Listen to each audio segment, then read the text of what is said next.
Assalamualaikum warahmatullahi wabarakatuh. Selamat pagi seluruh mahasiswa. Semoga dalam kondisi sehat walafiat, tidak kurang suatu apa. Ya, untuk hari ini akan saya lanjutkan topik bahasan terkait dengan ASKEP pasien dengan pilonefritis.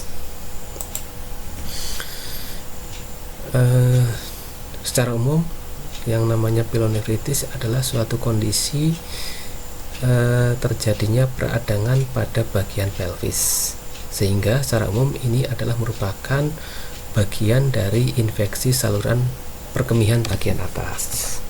Jadi secara umum kita bisa jelaskan di sini bahwasanya yang namanya ISK ataupun infeksi saluran kemih adalah suatu istilah umum yang dipakai untuk mengatakan adanya invasi mikroorganisme pada saluran kemih.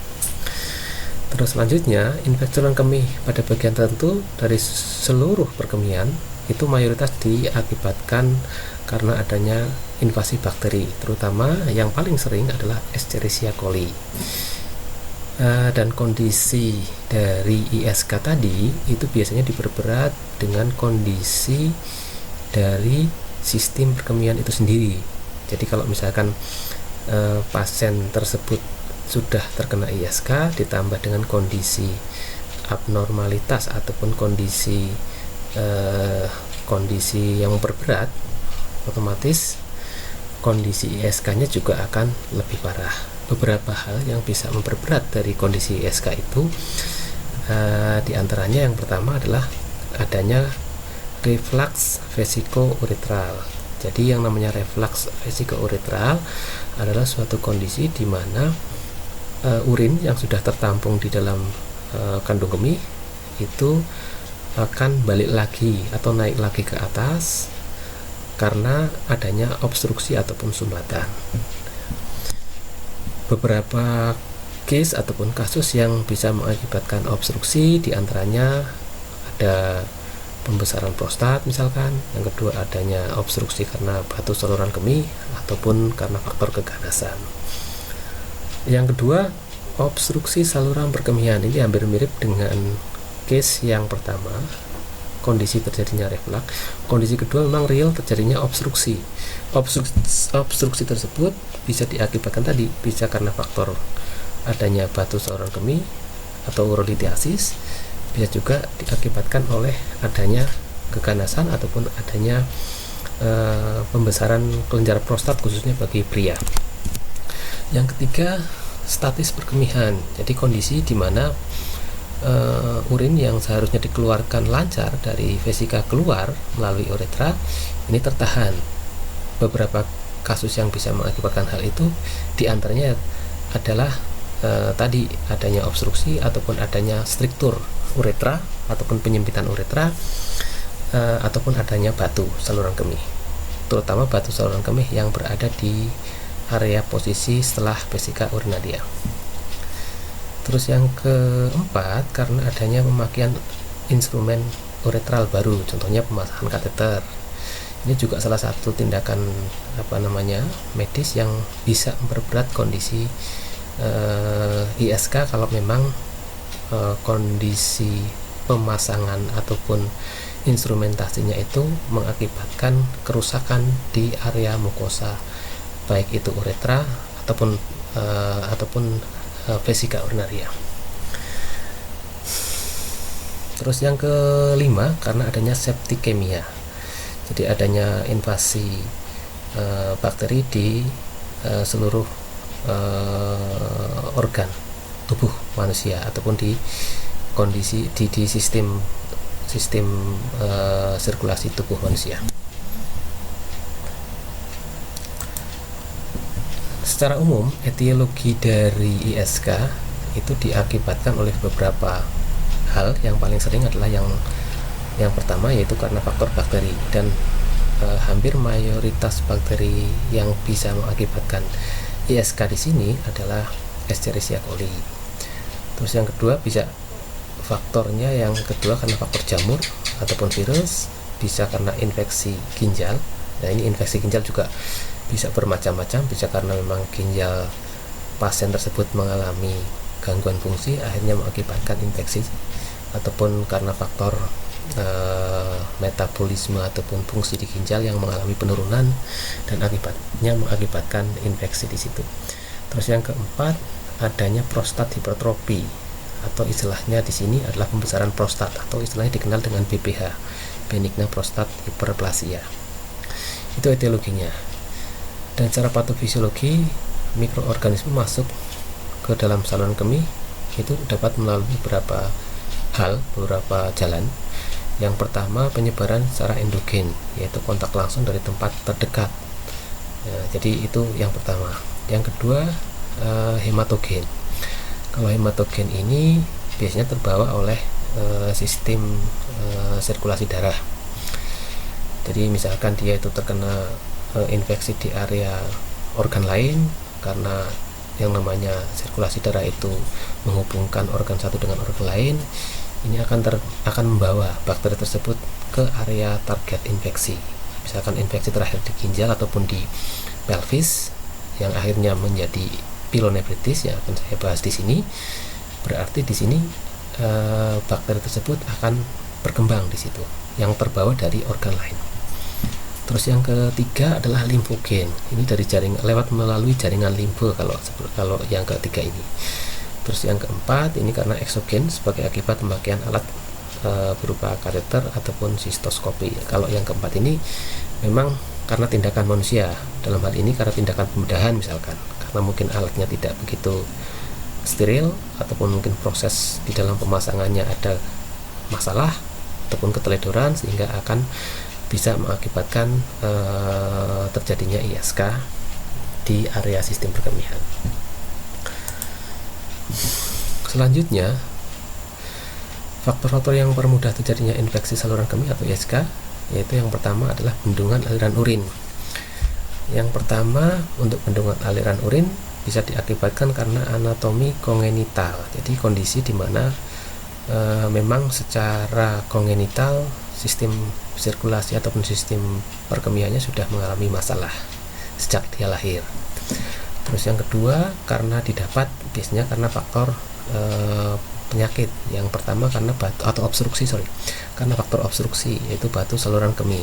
Ini batu saluran kemih memang terbentuk secara perlahan ya, jadi tidak serta-merta, tapi akan ada proses di sini dan juga tidak langsung menjadi obstruksi total, tapi pasti akan bertahap.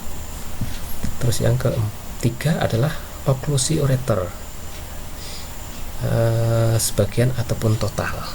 Jadi di sini hampir mirip dengan yang kedua karena adanya sumbatan. Kalau yang kedua itu karena faktor batu, yang ketiga bisa karena faktor batu, bisa karena faktor yang lain, tapi posisinya di area ureter. Itu yang pertama. Yang kedua adalah reflux vesicoureter.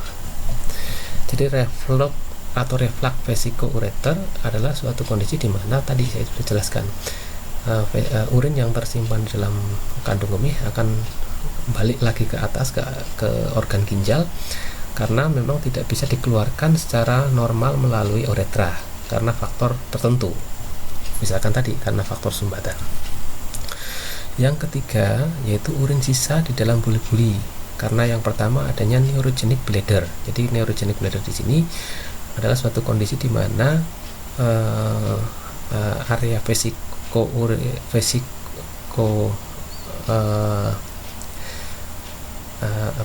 kandung kemih atau bladder tadi itu mengalami gangguan di dalam proses kontraksi pengeluaran urin. Nah, pengeluaran urin ini kan diatur oleh yang namanya saraf dan juga berbarengan ataupun bersamaan dengan kontraksi di otot yang namanya otot destrusor. Sehingga kalau sarafnya itu mengalami masalah, makanya proses di dalam pengeluaran urinnya itu tidak tuntas, atau istilahnya di dalam urin akan tersisa beberapa cc urin yang tidak bisa dikeluarkan dari vesiko urinaria. Terus yang kedua adanya struktur uretra. Jadi struktur uretra adalah suatu kondisi di mana adanya penyempitan uretra karena adanya pertumbuhan jaringan parut di uretra. Terus yang ketiga adanya hipertrofi prostat. Itu adalah yang ketiga. Terus yang keempat ini adanya gangguan metabolik, bisa karena faktor hipokalsemia ataupun hiperkalsemia. Terus yang kelima instrumentasi. Ini instrumentasi kaitannya dengan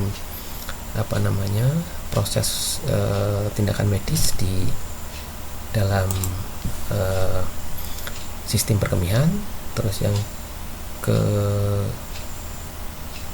adalah dilatasi uretra sistoskopi. Terus kehamilan ini juga bisa sebagai salah satu faktor yang mempermudah terjadinya ISK. Terus yang selanjutnya adalah faktor statis ataupun bendungan. Dan terakhir adalah faktor pH urin yang terlalu tinggi sehingga mempermudah pertumbuhan kuman di situ. Terus selanjutnya kalau kita lihat dari infeksi saluran perkemihan secara umum memang dibagi menjadi dua, bagian bawah dan bagian atas. Jadi bagian bawah itu meliputi uretra, terus yang kedua vesika urinaria ya. Jadi itu adalah merupakan bagian sistem perkemihan bagian bawah yang bisa terkena ISK. Yang pertama kita bahas di area uretra. Jadi kalau pasien mengalami kondisi radang pada uretra namanya uretritis, gejala yang muncul biasanya mukosa memerah dan udim, terdapat cairan ataupun eksudat yang purulen, terus ada ulcerasi pada uretra, adanya rasa gatal yang menggelitik, adanya good morning sign. Good morning sign itu adalah kondisi di mana keluar cairan pada pagi hari, terus adanya nanah pada awalan miksi, terus nyeri pada saat miksi, terus kesulitan untuk memulai miksi atau memulai berkemih, terus nyeri pada abdomen bagian bawah. Itu adalah tanda-tanda ataupun gejala yang masuk dalam kriteria uretritis atau radang pada uretra. Terus yang kedua adalah sistitis. Jadi sistitis ini adalah radang pada vesika urinaria atau kandung kemih. Jadi sistitis ini paling sering disebabkan oleh menyebarnya infeksi yang berasal dari uretra.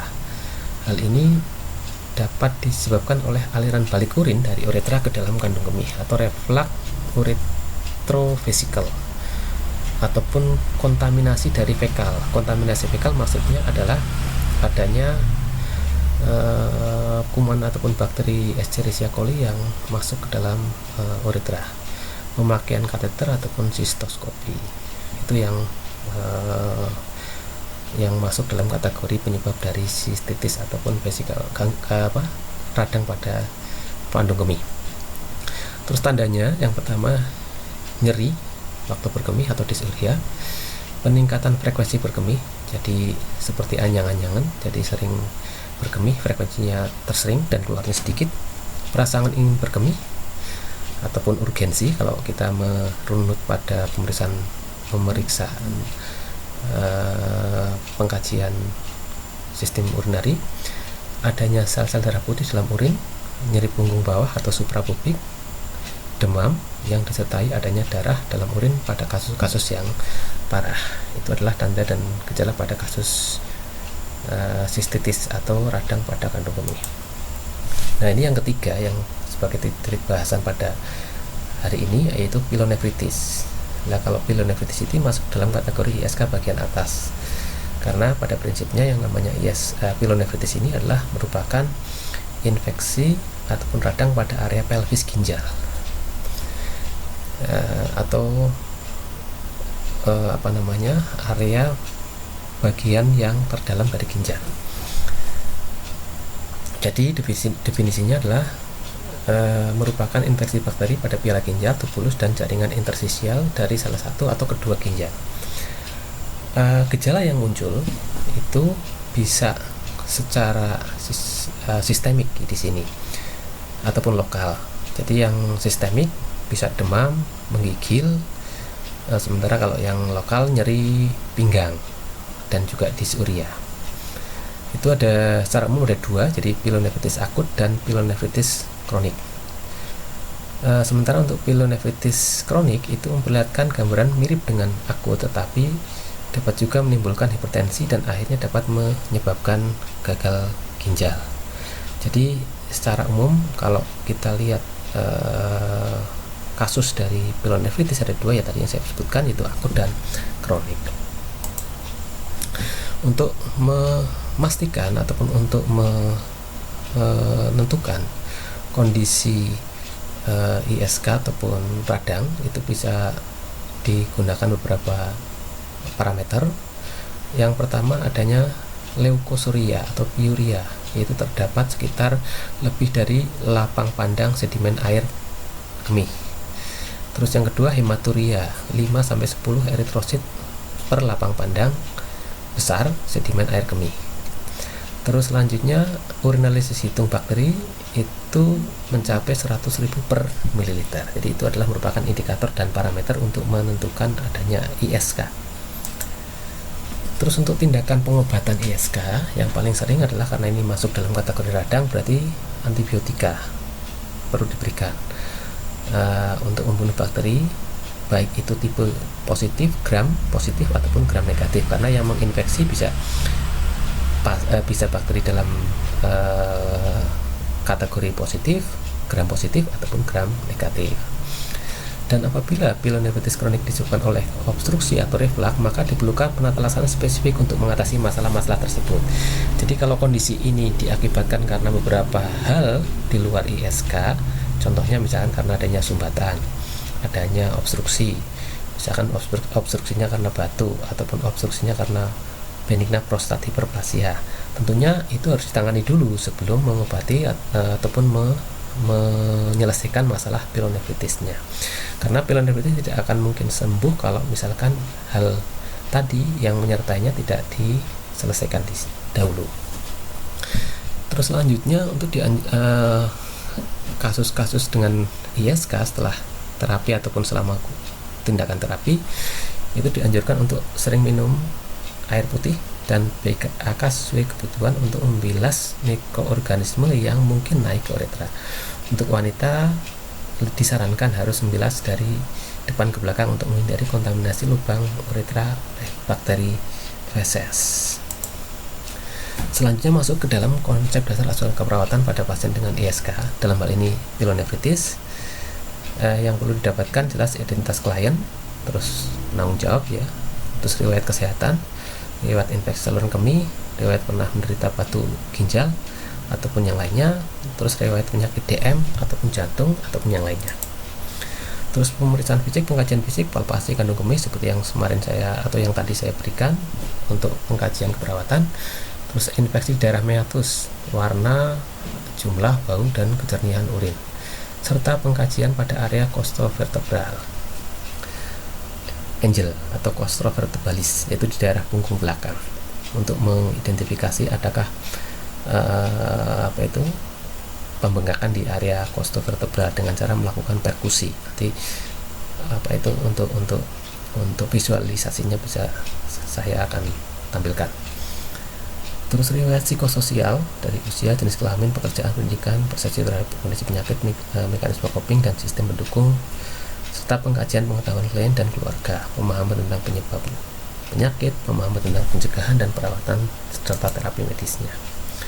Untuk diagnosa keperawatan yang bisa dimunculkan ataupun yang kemungkinan bisa muncul pada kasus dengan ISK, terutama untuk dalam hal ini adalah pielonefritis, yaitu infeksi yang berhubungan dengan adanya bakteri pada saluran kemih, perubahan pola eliminasi urin, nyeri yang berhubungan dengan ISK, dan kurang pengetahuan berhubungan dengan kurangnya informasi.